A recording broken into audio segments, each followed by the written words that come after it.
And today we're talking about rest as rebellion as a follow-up to, God only can give you as much as you can bear, right? And these thought terminating cliches and the language that we use in supremacy culture, that is quite literally consistently oppressing and suppressing us in all of the ways.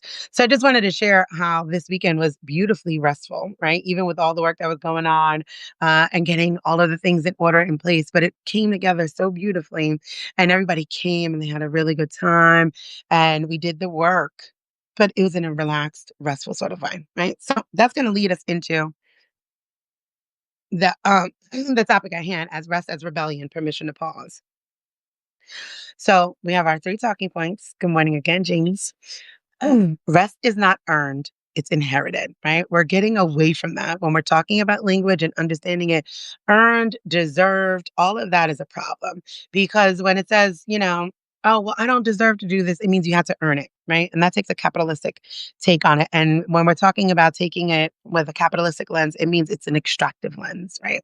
Something had to be removed from you, taken from you, depleted damn near for you to be able to say, I've earned rest. But what I am saying is we are worthy of it, right? When I'm like, oh, you deserve good things, it's like you are worthy of those good things, right? Like I want us to get into that. Like you're born. There you go. That's it. What did you do to get rest? Oh, you're breathing. hmm Right? Just like everything else in nature, it doesn't have to perform. It just simply exists in its own purpose, and rest is inherent. Two, rest interrupts supremacy's script. Super important. Again, while we're thinking about language, we need to talk about our our self-talk as well, right? What are you saying to yourself when you are trying to lay down, right? Do you wait until you're just beaten, battered, exhausted, depleted, only when you're sick after surgery? Are you using what should be rest time, right? Restoration, restorative to recover, right? There's a difference between resting and recovering. And I want us to move away from only taking a time out to recover. We need to be resting in between and interrupting that script in our minds. Sacred stillness creates space for spirit, right? There's so much deeper work when we actually rest. I'm not saying to stop and do nothing. When we can rest, we can integrate the work that we're doing. We have time to sit down and listen to spirit, God, the universe, whatever that feels like to you. But there are whispers in the universe that are reaching out to us. We have time to hear our own thoughts and process. You can't keep talking. You can't keep consuming and scrolling and not sit and pause in the sacredness of that stillness. Okay. So there we go, my friends. All right. One, I need more coffee. Rest is not earned, it's inherited. In grind culture, rest is treated like a reward for productivity, but ancestral and indigenous traditions remind us that rest was never something to earn. It was woven into life through rhythm, ritual, and community. Right? There's a time to sow and a time to reap. There's a time to do these things every season. You have to live your life like that, right? You have to do your work. I know right now it sounds insensitive almost, especially, I'm watching everything that's happening in LA, and I'm not saying not to do anything. I'm saying that if they were out there every single time, all day, 24 hours a day, 7 days a week, how long would that resistance last? And as we can see, we're going to need some longevity in resistance, right? And in that resistance, there must be rest. So when you're doing your organizing, when you're thinking about what to do, it has to have cycles. Maybe somebody's taking 2 hours, 3 hour shifts. Okay, somebody's nonstop at this office, somebody's nonstop over here, someone's in a training facility.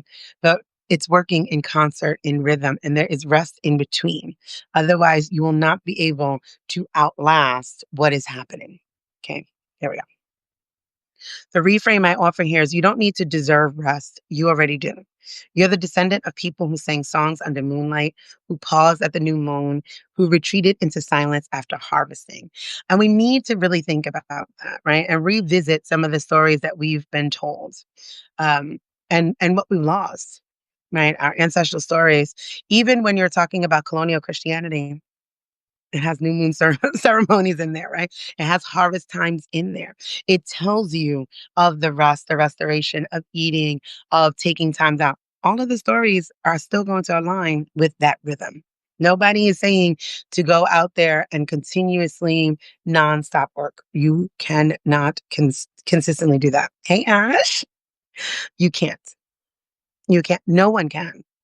Right? When we first started this, what did we do? We did the 100 days of community and we were here every single day.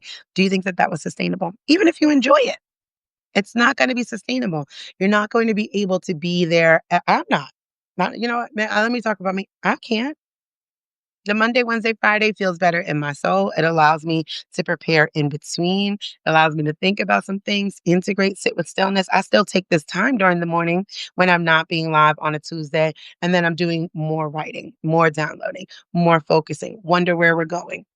It's needed, right? The 100 days was intended for that. Like it was intended, we go hard right here, right now. This is what we're gonna do. We're gonna counteract all of that that's happening right now. We're gonna show up for each other in community, and we're gonna show each other what community looks like. I'm gonna teach that to you. Okay, you got that? Great. Now let's maintain community. And that is what this looks like. Ashley says, I can't either. Yeah, I can't. I just can't. And there was a point in time where I felt guilty about that, right? Supremacy culture will give us that script for us to feel shame, for us to feel guilty. Everybody gets the same 24 hours. I hate that statement. That's another one of those thought terminating cliches. Time management is a myth. Right. Oh, well, you and Beyonce have 24 hours. Me and Beyonce do not have the same 24 hours. Okay. Like, I don't have any assistance in that sort of way. Things are not happening unless I'm doing certain things. So it's just not the same, right? And my 24 hours is not the same as somebody who is being impeded by not having arms. Okay. It's not the same 24 hours. On top of that, you're not talking about travel, sleep time, eating, and your work. So what do you have to actually manage, right? Maybe 4 hours out of the day. Ashley said, I'm trying to show up fully in my own day. And that's like the best that we could all do, right? And see how do if I'm showing up best in my own way, in my own day, that is me also showing up best for my community, right? Because I can be there. Do you need something? Oh, yeah, I could listen to you because I've taken that time to rest, to integrate, to do all of those things. So again, you don't need to deserve rest. You already do. You are the descendant of people who sang songs under moonlight, who paused at the new moon, who retreated into silence after harvesting. So I ask you to ask yourself, where did I first learn that rest had to be justified? What would it look like to remember rest as a birthright, not as a bonus, right? And often, too many of us hear that in childhood. Right? This idea, like, idle hands are the devil's work and all of those like things like I just want to sit down, right? Like no rest for the wicked. All of the things that kind of come into play that you hear over and over again that gets reaffirmed not only outside of your family system, but in a societal system because then it's repeated and then inside of a system that demands things from you from school to work. So it's constantly affirmed in your life. You know what? I should not be resting. Yep. Time is money. That's a great one. And I'm like, time is not money, actually. Time is time. With all the money in the world, I can't buy no time. No time. Kavita said, I am lucky in my work that I could choose my hours. I usually have a siesta after lunch to rest. I love that. I think that, I think that's amazing. And I think that the Europeans, ironically, have rest on lock like, in a different sort of way overseas. Because even when I lived in England, I was like, oh, I liked the way the even the elementary school, right, primary school and stuff, followed more of our collegiate school schedules here, like a break every 6 weeks, right? So the summers wasn't so long, and you had time, and things were affordable to actually go on vacation. It made a lot more sense. I think that there's a better rhythm on that side of the pond than there is here. Kavita says, I hate feeling sleepy and tired after going. Yeah, we were called lazy, Dinah said. Yeah, lazy?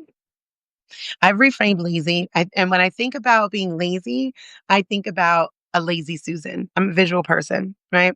Do you know what a lazy Susan is? It's the thing that you have on a counter or in a cabinet, right? And like usually you put your spices on there because spices are so hard to get to because it's like a bunch of little things to move through. And the lazy Susan spins. And I was like, what an amazing concept.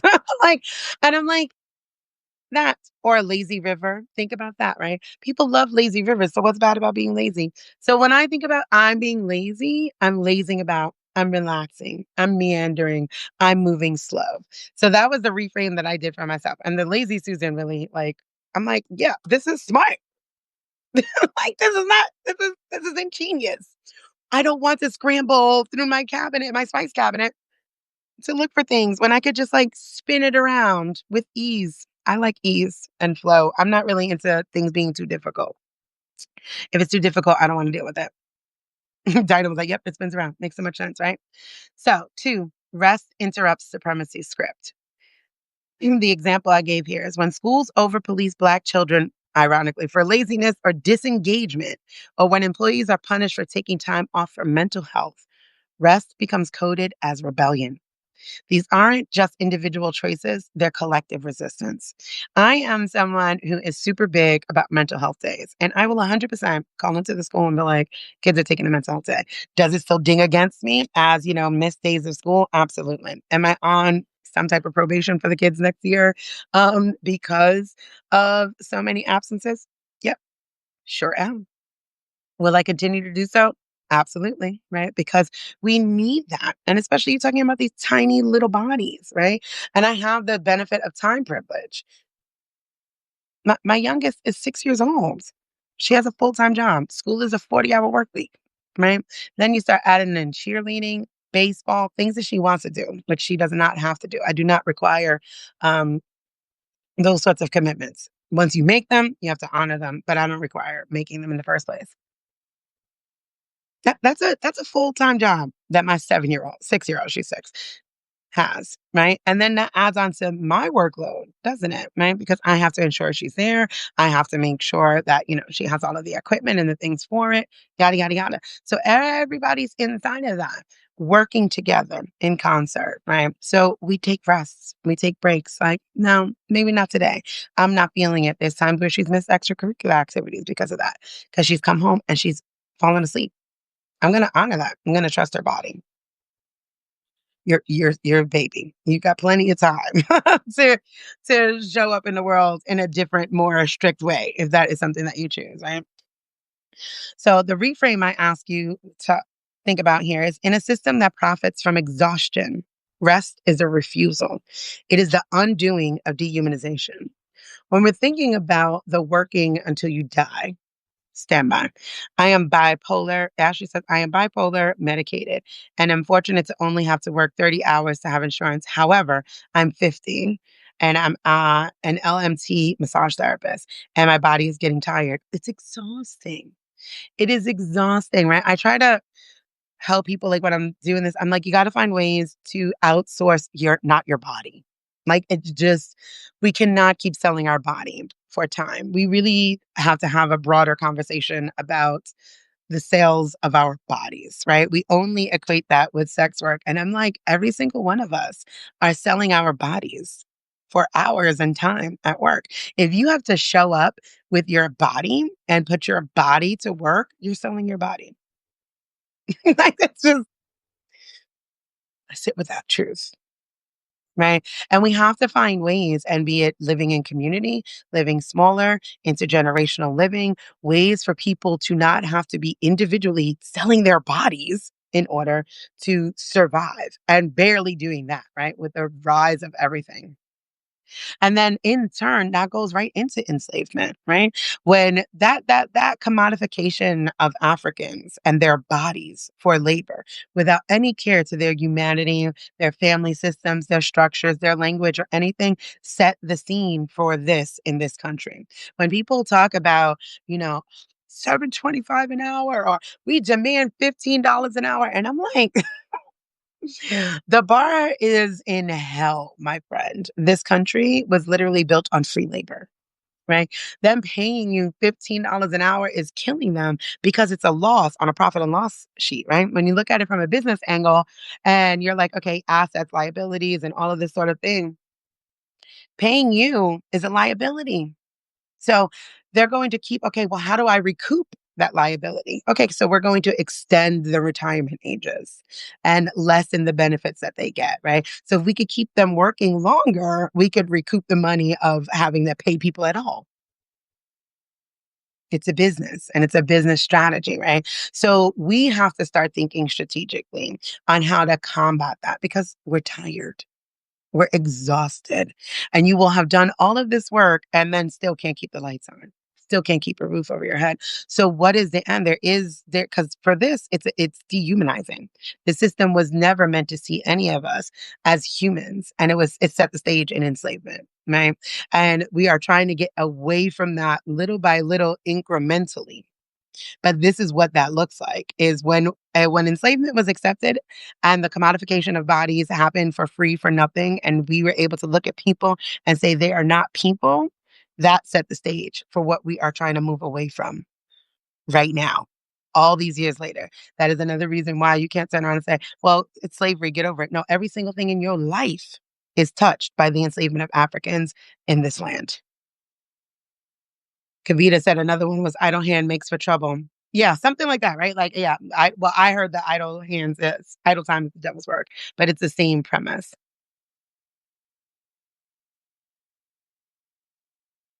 Yeah. Oh, so we've all heard it in one form or another. Idle hands are devil's playthings. That's just one translation. I lost sound again. Is it just me? Yep, just me. Okay, so you guys figured. Okay. I did not see any of that. So I was just here yapping, and you guys may not have even heard me. Dinah says, I have two friends. I'm trying to get them to retire. Both have health scares. Yeah. Right. And those two friends need to consolidate and move in together. Like, we have to be realistic. This is an insane world to be trying to go and do things individually. Right. And then when you have the supremacy script, it says you failed. Right. How are you 50? You worked your whole life and you can't keep a roof over your head because capitalism. It's a simple fucking answer. It's not, this is not rocket science. It is exhausting. It is killing us. It is impossible to survive. Listen, Kylie Jenner went viral for the Kylie Jenner tank top, right? And it's because her sister made a $48 version of a boy's tank top, right? What used to be and is still often called a wife beater, right? They are popular in the hood for the boys on the corner. They are popular in the trailer parks for the boys with the natty ice. Like, this is just what it is, right? And now we're going to see that she made a $48 replica of this. And so all of the white girls on TikTok and everywhere else in the sphere of the internet are now making a life hack. And they're like, look at these Hanes tank tops that you could buy four of them for $9. How long before those four tank tops become $20? Because they realize the demand. And how many can you buy then if you're still making the same hours with and the same amount of money? Maybe less hours because your body can't give anymore. And that goes across the board for every single thing on how that pricing is going to go. Those I'm going to buy like I got to go buy like 10 packs now for next year before the price goes up and it gets insane because that is what's going to happen. And this happens over and over and over again in every single market. So it's not you failing. It is a system working as it was designed to dehumanize and commodify bodies. Susan says, yes, if we pooled our resources in families, communities, friends, it would free us, combat loneliness, etc. Yep. But we are conditioned not to do this. And that is why we are here doing the work to become deconditioned, reconditioned, whatever the word is, to be community oriented. Right. And I'm not saying have everybody in your house. I don't like people in my house. I don't want my kids in my house. I'm like, I'm not that person, right? But like again, I'm gonna be showing you guys that with my own land, right? Like I cleared out the back area. I showed you guys, the RV will go back there forever. The other tiny humans, when they hit 13, they'll get some pull behind campers. And it's not going to be, opulent, but that's okay, right? They shamed you for poverty. They shamed you for your community style of living. They shamed us all for being in tribes and clans and loving and caring for each other, right? Those ignorant ass comments, well, if it wasn't for that's how I hear their voice. If it wasn't for colonization, you'd still be living in a mud hut. And I'm like, would I be in a fucking mud hut amongst 50 other of my people and we're all eating, gathering, singing, dancing? Sign me up for the mud hut. Because now I'm in a house where the taxes are choking me. Like, and I want to be in a mud hut dancing with my titties out. So you didn't save me, right? But that shame is there. And they want you to feel that way, right? Oh, well, your house is not big enough. Why? How could you, live in a trailer? But it was interesting for me when I started seeing tiny home communities. I was like, did you just fucking gentrify a trailer park? I'm like, because you made fun of the poor whites. They were all kinds of white trash and trailer trash. But now that you slap an $80,000 ticket onto these little tiny homes, it's fashionable, right? We need to really start thinking about things and releasing these scripts and these constructs and learning how to sit with what's true to you. What's true for you? What's true for me is I don't enjoy living with people. I'm a parallel person, right? Can we be alone together? I love that. I love that in my life. I love that with my family, my friends, my lovers, all of that. I do not want to be consumed by you. You do not need to be consumed by me. We should be so okay with that, right? I could literally have people living tents in my backyard. Just don't invade my space, right? That's true for me. I'm not bothered by what the world would say. Oh, this is trashy. Okay.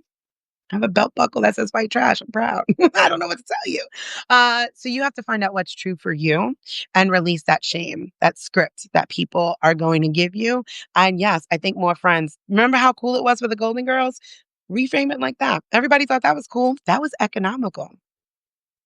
Dorothy moved her mother in with her two friends. They didn't even know each other. Do you guys know the backstory to Golden Girls? They weren't like lifelong friends. That's not the backstory. Look up the backstory to Golden Girls, but they were smart. And they were like, this is what we're gonna be doing.